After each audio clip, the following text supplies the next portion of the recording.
Bomba! Uma ação que pegou o Brasil inteiro de surpresa. Jair Bolsonaro acaba de ser detido em uma operação relâmpago. E o clima é de caos total em Brasília. E a reação dos Estados Unidos será imediatamente. Esse é o recado de Eduardo Bolsonaro. Ninguém esperava isso agora. Essa foi a frase que dominou as redes enquanto o caso explodiu em questão de minutos. O que está acontecendo por trás dessa operação? Por que o Washington respondeu tão rápido? E como isso muda o cenário político do país? Acompanhe, porque agora tudo mudou. E o presidente Bolsonaro precisa da sua ajuda. Neste momento, uma mobilização nacional contra a prisão do ex-presidente da República precisa ser imediata. O povo reagindo nas redes sociais e também nas ruas. Me ajude a compartilhar.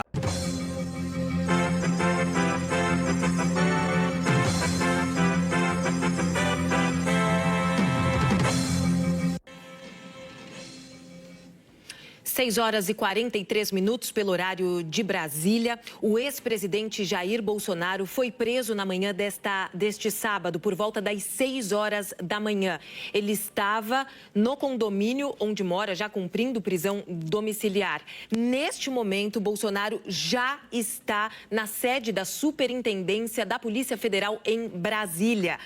A nossa apuração diz que essa prisão é preventiva, portanto, não se trata ainda do cumprimento da pena. Vamos ao vivo para a Superintendência da Polícia Federal em Brasília. Essas são imagens de lá. A informação que nós apuramos é que o ex-presidente Jair Bolsonaro já está lá. Essa prisão é preventiva, portanto, não se trata do cumprimento da pena. O comboio levando o ex-presidente até a sede da Superintendência Federal em Brasília chegou agora há pouco, por volta das 6h30, 6h35 da manhã. Os detalhes dessa prisão, que é preventiva, ainda serão conhecidos. Segundo nós apuramos, essa prisão, portanto, ainda não seria pela condenação, ainda não é a execução da pena, mas sim uma prisão preventiva.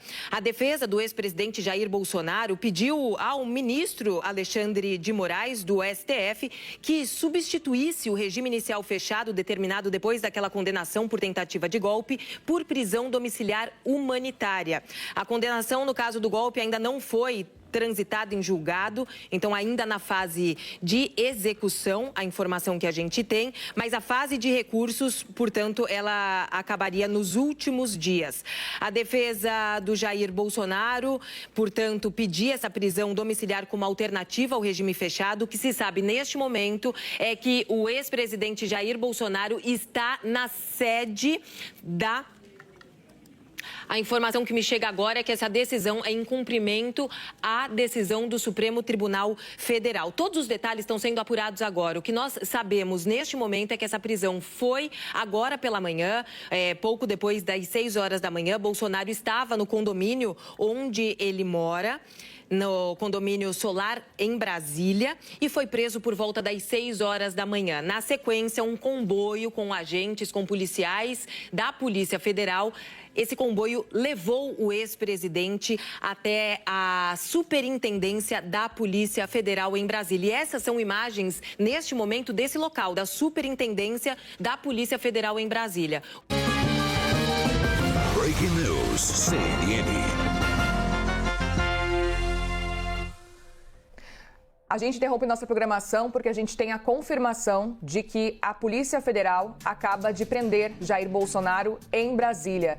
Informação que chega neste momento para você, 6h43 pelo horário de Brasília. E a informação agora confirmada pela CNN é de que Jair Bolsonaro acaba de ser preso. A gente tem acompanhado, inclusive nos últimos dias, o presidente Bolsonaro, a defesa, argumentando que ele tem uma idade avançada, mas principalmente uma saúde que pode comprometer. E por isso o pedido da defesa, feito no dia de ontem justamente, era de que o ex-presidente ficasse preso, em prisão domiciliar mesmo, mas no fim das contas não é isso que aconteceu. A gente tem a informação, o presidente já cumpria a pena em prisão domiciliar e agora a informação que chega pra gente é de que Jair Bolsonaro acaba de ser preso pela Polícia Federal. A gente segue acompanhando para tentar entender as informações, porque a gente continua acompanhando para tentar entender, e os juristas e políticos que acompanham esse passo a passo dessa condenação consideram 4 opções possíveis para o cumprimento da pena do ex-presidente, principalmente levando em consideração as questões particulares aí com relação à saúde e idade avançada. A primeira seria a questão da prisão domiciliar, que seria a manutenção do regime atual, né, de custódia que ele já tem, porque afinal de contas ele estava em prisão domiciliar na residência dele em Brasília desde o dia 4 de agosto, mas não é essa opção. A gente tem a informação de que o presidente acaba de ser preso pela Polícia Federal. Para você que está chegando agora, a gente está agora acompanhando essa informação que chega para a gente de que o presidente Jair Bolsonaro acaba de ser preso. No dia de ontem também ele tinha pedido ao Supremo Tribunal Federal, a defesa dele, a autorização para receber 16 visitas nos próximos dias. E agora a gente tem a informação de que o ex-presidente Jair Bolsonaro acaba de ser preso. O pedido, inclusive, com relação a essas 16 visitas, era relacionado a um pedido para encontrar com pessoas e conseguir conversar com essas pessoas de forma presencial e não, por exemplo, por telefone. Lembrando que no dia de ontem, a defesa de Jair Bolsonaro solicitou que ele fosse para uma prisão domiciliar, que ele cumprisse pena em prisão domiciliar, numa espécie aí de pena humanitária, né? Mas os advogados dizem, inclusive, que o ex-presidente tem uma saúde muito debilitada e lembram, inclusive, que o ex-presidente Collor foi autorizado a cumprir a pena em casa. Ele chegou a ficar em torno aí de 8 dias preso, o ex-presidente Collor, e depois foi autorizado a cumprir a pena em casa. A gente não teve manifestação ainda de Alexandre de Moraes com relação a esse cenário, a essa resposta, mas a informação que a gente tem neste momento é de que a Polícia Federal acaba de confirmar, acaba de prender Jair Bolsonaro agora pela manhã. O caso é uma prisão preventiva que foi a pedido da Polícia Federal. O ministro Alexandre de Moraes, que é o relator da ação penal da trama golpista, que houve inclusive a condenação do ex-presidente Jair Bolsonaro. Então, aqui, o ex-presidente já está na Superintendência da Polícia Federal, Setor Policial Sul de Brasília, preso preventivamente por determinação do Supremo Tribunal Federal. Então, eu visitei o presidente Bolsonaro nessa segunda-feira e eu não havia mencionado nada até agora porque eu não sabia se eu poderia falar a respeito, se eu poderia comentar sobre essa visita. Bom, como foi uma visita particular, eu fui orientada a não fornecer diálogos, porque não foi uma entrevista, mas que eu poderia tranquilamente fazer um relato sobre essas horinhas que eu fiquei por lá. Eu nunca imaginei que um dia eu entraria na casa de um ex-presidente do Brasil, de um dos maiores presidentes da história, e o encontraria assim, doente, mas com os olhos ainda queimando de vida. Eu fui visitar Jair Messias Bolsonaro, o homem que, em 2018, levou uma facada de 12 centímetros no abdômen para que não chegasse ao poder. E que, em 2025, ele ainda paga o preço por ter chegado. Quando ele abriu a porta, o primeiro som que eu ouvi foram soluços que duraram durante todo o período da visita. Também tiveram crises de falta de ar que o dobravam ao meio e refluxos que, em muitos episódios, acabavam em vômito. É o corpo lembrando todo santo dia que tentaram matá-lo.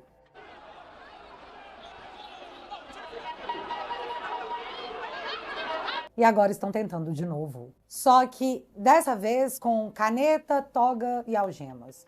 Condenado por um golpe que nunca existiu, num julgamento em que 3 dos votos mais pesados vieram de Cristiano Zanin, ex-advogado pessoal do Lula, o que por si só dispensa qualquer tipo de contexto, do Flávio Dino, dono dessas declarações aqui. Bolsonaro é mais próximo do diabo do que de Jesus Cristo.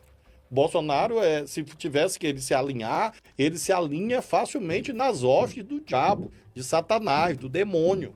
Eu afirmo ao senhor, de novo, que o presidente Lula é um homem honrado, honesto, ficha limpa, orgulho do Brasil, um dos maiores estadistas da história do mundo.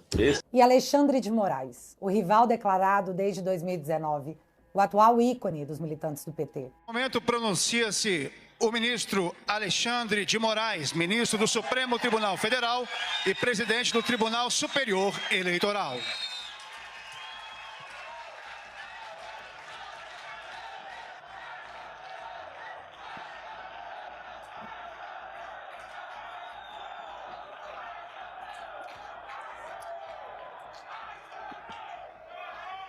Não foi julgamento, foi sentença anunciada. Seria o fim da vida política do presidente. E esse era o recado. Nunca mais poderemos votar em Bolsonaro. E a próxima etapa do que eu acredito ser um plano é transferi-lo para uma cadeia comum. Um homem, não qualquer homem, de 70 anos, com sequelas graves, com risco real de morrer numa cadeia, porque querem uma foto, querem um troféu da vitória. E eles sabem disso. Talvez eles contem com isso. Mas sabe o que mais me marcou? Bolsonaro sabe de tudo. Ele tem consciência cristalina de cada golpe que ele levou. Ficou muito claro que ele acompanha cada detalhe do que acontece no país. Ele sabe exatamente quem o condenou, com a ajuda de quem e o porquê. E mesmo assim, o cara não tem ódio nos olhos. Ele tem dor, tem cansaço físico, um grande cansaço mental. E também havia muita indignação. Mas também tinha uma calma estranha, quase serena, de quem entendeu o tamanho do tabuleiro, de quem sabe exatamente quais jogadas o levaram à derrota e de que isso não aconteceria novamente. Falávamos do Senado da República e sua formação para 2027. E assim, os soluços continuavam. Porém, naquele momento, o olhar definitivamente mudou. E foi ali que eu entendi de forma clara que definitivamente a luta não havia terminado. O Senado brasileiro vai ser o palco do último round. Alexandre até pode prendê-lo, mas a chave dessa cela está aqui fora, na mão do povo, nos nossos dedos. E se eu acho que o presidente acredita na anistia, sim, claro. Não apenas por ele, mas por milhares de pessoas inocentes que foram usadas em uma narrativa que foi repetida até que se tornasse uma verdade. O jornalismo da Globo acompanha o dia seguinte aos atentados terroristas contra os prédios dos três poderes. Zé Dirceu tá solto dando entrevista e fazendo análises políticas. O Sérgio Cabral faz lives de sua piscina na sua cobertura com vista para cartões postais. Lula é o presidente desse país com todas as suas condenações anuladas. Não porque ele era inocente, mas porque do nada a Suprema Corte decidiu que ele havia sido julgado no foro errado. E para quem não se lembra, as denúncias contra o Lula não foram novamente oferecidas porque não havia tempo hábil para julgamento antes da prescrição dos crimes. Foi um timing incrível. Mas presos do dia 8 de janeiro ficaram, ou ainda estão há mais tempo presos, longe de suas famílias, do que o Lula ficou detido após o maior esquema de corrupção que esse país já viu. A Débora do Batom, que se tornou um ícone, passou quase 2 anos presa sem condenação, longe de seus filhos pequenos, crianças. E não venham me falar que a anistia para crimes contra a democracia é inconstitucional. Essa balela já caiu. Eles só estão escondendo essa informação de você porque a informação é algo muito poderosa. Ninguém pode tirar de você. E se você é uma pessoa bem informada, você questiona. Questiona a mídia, o governo, a justiça. E ninguém quer o povo questionando os poderosos que ditam o que você pode fazer ou o que você pode pensar. O plano é de doutrinar, seja pelas narrativas, seja pela obediência, pelo medo. E isso não é o que as democracias fazem. Não mesmo. Então, sim, precisamos lutar pela anistia. Precisamos falar sobre isso todo dia, fazer uma reflexão justa sobre o nosso próprio comportamento. Tá, nós fizemos um grande ato no Congresso. A oposição ocupou a mesa após várias promessas não cumpridas de se votar a anistia. E aí a oposição foi processada por esse ato, parlamentares com risco de suspensão, e então o assunto praticamente desapareceu. Aquela foi a nossa última tentativa? Estamos tão entregues assim perante a injustiça? O medo realmente nos cooptou? O presidente do PCO, certa vez, esfregou na nossa cara de que se a esquerda tivesse um único preso político, nos moldes que nós possuímos milhares, esse país estaria parado. Nós não chegamos nem perto disso. Ficar pedindo por anistia no Twitter está resolvendo o quê? Fica aí a minha reflexão, até mesmo em tom de autocrítica. Mas tá, além da anistia, existe algo mais poderoso? O presidente Bolsonaro acredita mais ainda na virada da próxima legislação. Em fevereiro de 2027, 54 novos senadores tomaram posse.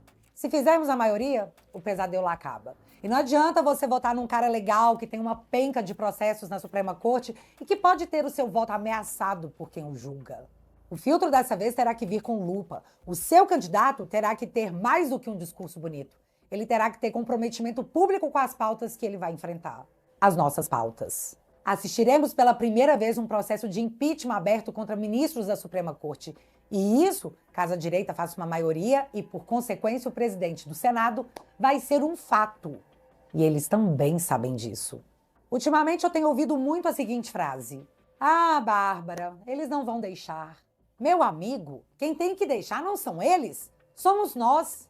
O poder do voto é o que faz uma democracia, a vontade do povo. E quando a gente aceitou que o poder era deles, não nosso, quando ficamos submetidos ao medo que eles impuseram, eles fizeram o que fizeram. Os investigados do roubo a aposentados no INSS chegam para depor com habeas corpus concedido pela Suprema Corte. A oposição parlamentar é processada por dizer que o irmão do Lula está envolvido na fraude. Já o Moro vai ser julgado por uma piada de festa junina. Outros parlamentares da oposição por terem chamado Lula de ladrão. Olha o ponto em que nós chegamos para não pararmos agora o que estamos fazendo e prestar atenção em como resolver isso. E fazendo aqui uma reflexão de tudo que já aconteceu, Olavo estava certo. Ele disse que fizemos uma loucura ao eleger um presidente sem uma base estruturada, que nós o jogamos lá para apanhar sozinho.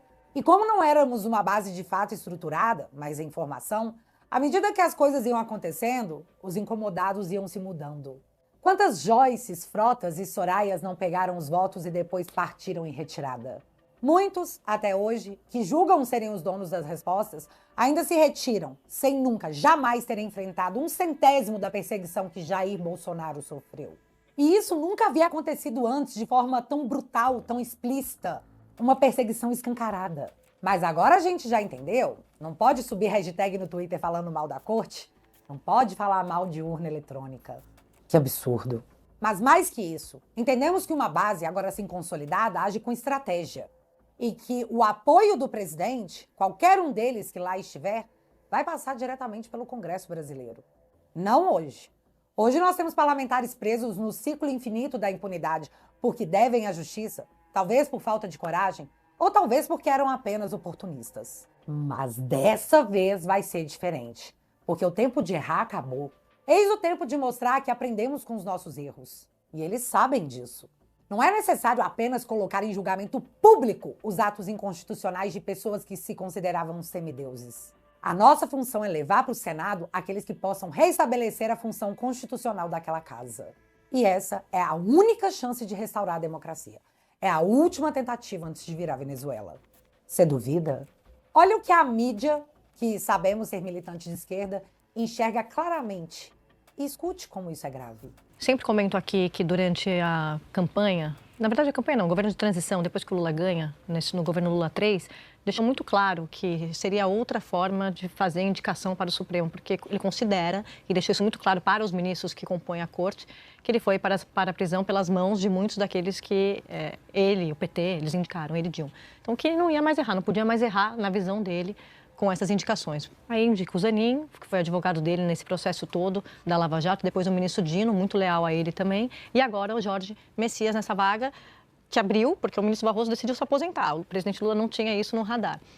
Então, quem conhece muito bem ali o presidente sempre repete isso, que prefere muito mais ter uma estabilidade no Supremo do que esperar para ver o que vai acontecer no Congresso, ou seja, apostar nessa governabilidade, que tem muita variável. Vocês entenderam? É dito abertamente na mídia que o Lula quer governar com a Suprema Corte. Algo absolutamente incompatível com democracias. Mas se ainda não está claro para você, deixa eu melhorar. Você partir do princípio de que o presidente tem que colocar pessoas da sua confiança pessoal no Supremo, é partir do princípio de que você quer neutralizar o Supremo. Exatamente. Você quer... que seja uma extensão sua. Uhum. Exatamente. E aí perde o sentido, completamente. É assim que os governos autoritários mantêm o Supremo e continuam autoritários, porque só tem gente do governo no Supremo.